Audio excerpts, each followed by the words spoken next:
So today I'm very excited to talk about this topic, city growth, cost of living, and human capital. So over the past 10 years, our economy went through housing bubble peak and bust, the financial crisis, Great Recession, and slow recovery. As a result, from 2006 to 2016, our total net job growth in the US is about 6%. So today, the first question I want to answer is, did our cities grow at a similar rate like our nation or not? And the short answer is no. All right. So let me show you this. This is the payroll job growth rate for the 40 major metropolitan areas in the United States from 2006 to 2016. Yeah. And this is based on their population. As you can see, the growth rate is over the chart. Yeah. So the city, the metro with the highest growth over the past 10 years is Austin, Texas. So during this period, the job grows by 36%, which is about 3.1% per year. Very, very amazing. Okay. And then we had Nashville, 21%, San Jose, Silicon Valley, 19%, San Francisco, 15%. Okay, so this is high growth. And right now we have New York, 9%, it's a medium growth. DC, Washington, DC, 8%. Los Angeles, a little bit low, 4%. Chicago, 3%. And the worst is like Detroit and Cleveland, they are negative. Okay, so basically we can see this. There's an uneven growth among 40 major metros. But there's more, and I think it's more interesting, and it's a very new phenomenon. So as I say, the total national job growth is about 6%. So if we calculate these 40 major metros job growth during this period, it's about 9.2%. So the simple calculation, we will be able to figure out the rest of the country's job growth, okay? And that is 1.5%. So major, big metro, 9.2%, small metro, small town, or the rural area, 1.5%. So there's another uneven growth between these kind of two countries. So why is that? So we suggest there might be two possible reasons. Number one, some urban economists suggest this agglomeration or critical mass of big metro, which will create economy of scale and face-to-face environment, which will also boost the productivity, innovation, and the quality of life. So big metro prevail. The second reason, so we know manufacturing sector used to be a economic center, economic driver of the small towns. However, in the past decade, we've seen tremendous manufacturing job loss in this kind of area due to this globalization, due to this technology change. So you might ask, does that matter? We don't know. Maybe this is natural development, maybe this is not so good. But we kind of guess the direct political consequence of this kind of dichotomy is that many frustrated voters in these small towns voted for President Trump last year. Okay. So right now, let me tell you another consequence of this kind of city growth, which is home price growth. All right. So in this chart, I show you the correlation of these two variables. So in the horizontal axis is payroll job growth from 2006 to 2016. And vertical axis is the median home price growth during the same period for these 40 metros. So by and large, you can see this is there's a positive upward sloping relationship. So here you can see high growth metros like Austin, Houston, Nashville, Dallas, San Jose. They also had a high home price growth. So that makes sense, right? Because a city with high growth will create a higher income growth, higher population growth, higher household formation, all those kind of things will increase the demand of house, so increase the price of the house eventually. On the other hand, this area, these cities had a low growth, and as a result, low home price growth, or even negative one. All right. So this is demand factor. So I'm going to show you supply factor. Okay, Jerry talked about that a little bit. So here I show you the correlation between these two variables. So on the horizontal is housing unit supply from 2000 to 2016. And the vertical axis is the same thing, is median home price growth, 2006 to 2016. So take a look, it doesn't show us any kind of correlation, right? It's over the map. However, if we incorporate the previous slide's factor, job growth, we might be able to see some kind of new correlation. For example, here, in this area, they are mostly high job growth cities. So basically, you can see some kind of downward sloping negative correlation, right? It means what? The city with high home price, they will have a slightly lower home price growth. Okay? And the city like Denver with a little bit slower home supply growth, they will be having some kind of higher home price growth. So, and this part, the same thing. This is for medium or slow job growth cities. So they have this kind of negative correlation. All right.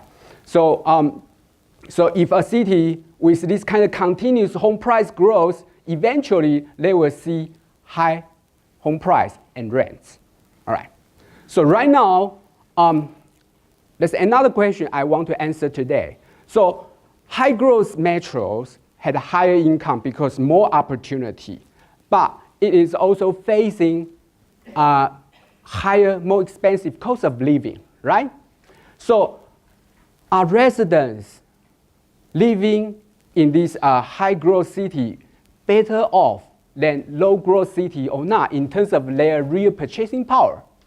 So to answer that question, we developed this so-called city rental cost of living index by focusing on the difference of the rental cost, which is equivalent to the housing cost across the country. All right, so we use the, all the metro median rents as a base benchmark as one. So let me show you. The most expensive metro to live in is San Jose, okay, Silicon Valley. Not surprising, right? 1.42. What does that mean, 1.42? It means on average, it costs 42% more than the national average to live in Silicon Valley, all right? And San Francisco, 1.32. Washington, D.C., 1.26. And Los Angeles, 1.2, okay? So, yeah, not surprising. Living here is more expensive than in other, the rest of the country, all right? So with this, we will be able to calculate the real purchasing power income, and then we will be able to compare. All right, so we use a nominal median earnings divided by the city of cost living index, and we will get this kind of real earnings per capita. All right, so, so the richest cities, richest metro in terms of real purchasing power is Washington, D.C. So in 2016, the real earnings is about $43,000. All right. So as David said, there are a lot of rich lobbyists living there, right, making a lot of good money. And number two is Minneapolis. Are you surprised? Actually, I'm not. I lived in Minnesota for 5 years. I know Minneapolis is a great city. You know, a lot of good companies headquartered there. People are very nice. Housing is affordable. So I would say it's a very, very good city to live if you don't mind the winter. Yeah. Yeah. So, yeah. And San Jose, $42,000. Okay. New York, $39,000. Los Angeles, a little bit low, $31,000. Okay. So right now, the next question I want to answer is, what explains this kind of disparity of real earnings across the metro? Okay, and the simple answer is this: human capital. All right. So let me explain this. So So several years ago, we launched this so-called City Human Capital Index by calculating the average education attainment of the local adult residents. And the goal is to do this kind of parameter to measure the human capital level across the country. All right. So the interpretation of this index is very easy. Basically, we can say 1/10 of the index is around like an average schooling year of a local adult residents. All right.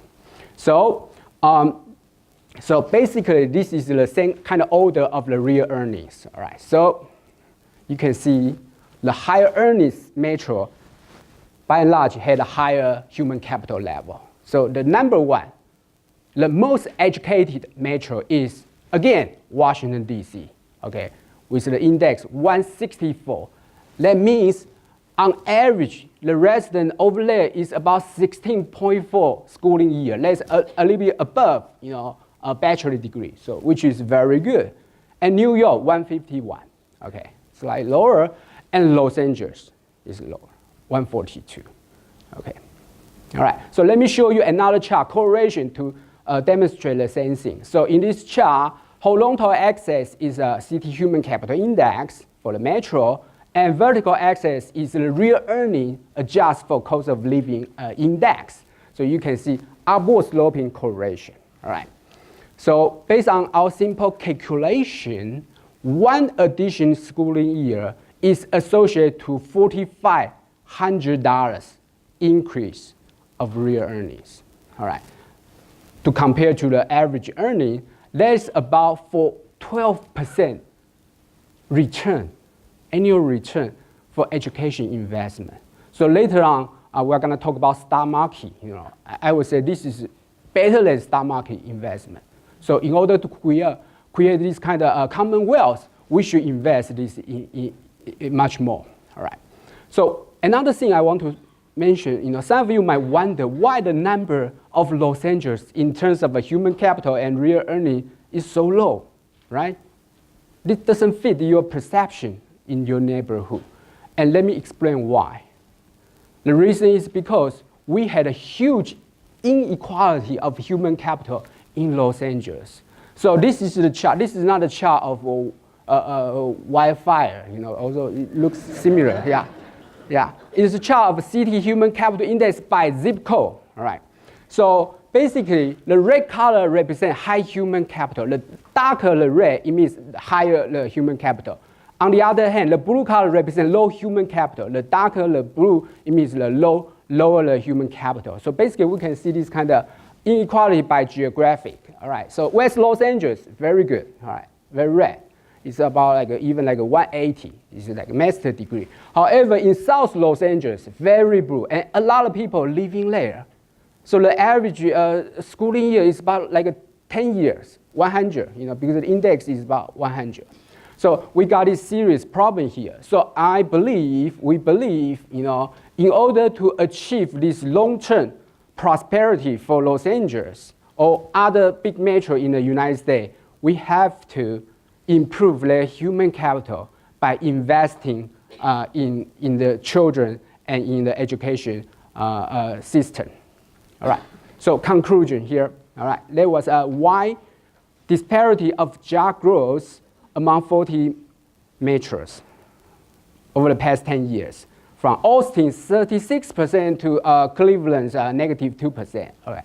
Also, there was a dichotomy of job growth between the big metros and smaller one. And that kind of difference is a new phenomenon and is very big.